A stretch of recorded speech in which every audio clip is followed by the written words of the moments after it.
President Trump is starting to face some pushback on several fronts, including from within his own party.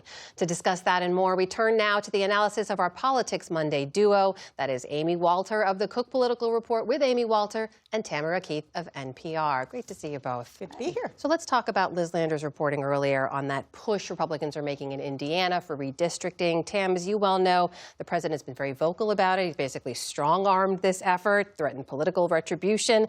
But as Liz reported, Republicans there aren't even sure that they have the vote. So what's at stake for the president and Republicans there? Well, there's a lot at stake for the president. He does not want to lose the House next year. And as we saw in a series of off-year and special elections that we've seen this year, Democrats have outperformed by about 13 points. If you take all of the Republicans that won by less than 13 points, that's a lot of Republicans in the House. So there's a very real problem. This is part of why President Trump is trying to sort of change the rules of the game. But it also creates challenges. When you change the lines in the middle of the decade, you're messing up districts for incumbents, and some people don't want that to happen. You're also taking really safe seats and making them somewhat less safe so that you can, in theory, get more seats. And it also then set off what we've seen in California. There's now talk in Virginia about redrawing the lines there once Abigail Spanberger gets into office in January. So there is essentially, by opening this Pandora's box, now it's not clear that the president actually comes out that far ahead. Yeah, I think that's exactly what happens. Is in our calculations at the Cook Political Report, even if the Indiana map passed, after all of this and all of the push by Republicans and the president to draw more seats, Republicans are likely to net no more than 2 seats. If Indiana doesn't pass, then it's even. It's basically a wash. So to me, the issue isn't so much of how desperate he is to get 2 more seats. It was much more about to show that he still is in charge, that this idea that people are going to push back on him. If they do, there will be consequences, hence the Truth Social post, the threats to be primaried. All the heavy pressure is really, I think, much more about the president, one, needing a win psychologically, much more than what he needs to keep control of the House, and 2, to send a signal to other Republicans that if they stray from the president's wishes, there will be consequences for that. Speaking of Republicans who strayed from the president's wishes, rather, we saw Congresswoman Marjorie Taylor Greene speak out for the first time since saying she will step down from office in a 60 Minutes interview. Tam, as you know, she's gone from a MAGA loyalist to now publicly breaking with the president. She spoke in that interview about the difference between how some of her Republican colleagues speak about the president behind closed doors versus in public. Take a listen. Behind the scenes, do they talk differently? Yes. How? Oh, it would shock people. Well, let's shock people. Okay. I watched many of my colleagues go from making fun of him, making fun of how he talks, making fun of me constantly for supporting him, to when he won the primary in 2024, they all started, excuse my language, Leslie, kissing his and decided to put on a MAGA hat for the first time.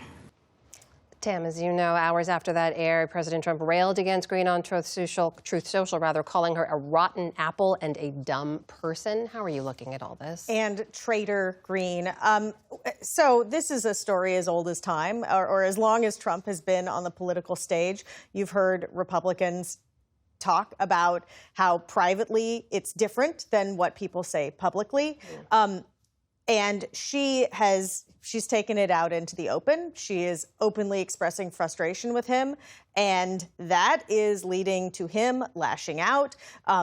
She says that she's gotten threats and all of these other things that many people have experienced, doxing and swatting and all of these things that many people involved in politics who've gotten on the wrong side of Donald Trump have experienced. She decided just sort of like pull the parachute and quit Congress early, which actually creates far more problems for the president and his party in the House than if she stuck around and took the beating and had a primary and won or lost or whatever. So in a way, she's actually hurting him more by leaving Congress than by staying there. How do you see this playing out? I thought also it was interesting in this interview when Leslie Stahl pushed her on, do you consider yourself a MAGA Republican? She said, I consider myself an America First candidate. And what's going to be fascinating, especially as we start to get post-midterms and we start talking about the presidential race and who's going to run for president in 2028, you can see this possibility of there being two lanes. Who's the MAGA presidential candidate, i.e. the person who maybe has Trump's blessing, and who's going to try to run in a different lane, perhaps one that they call America First or something. So it's not going to be an anti-Trump lane as much as it's going to be something that looks not as aligned with Donald Trump himself or some of his policies. Tam, in terms of what we've seen from the president when it comes to messaging on one of the biggest issues for voters, that is affordability. You now have him going to Pennsylvania tomorrow to speak about this. The whole affordability concerns is something President Trump has called a fake narrative created by Democrats. There was a recent poll from Fox News, I should point to, that says 46% of voters say the president's economic policies have hurt them. 15% say they have helped them. How do you look at the president's decision to speak on this now?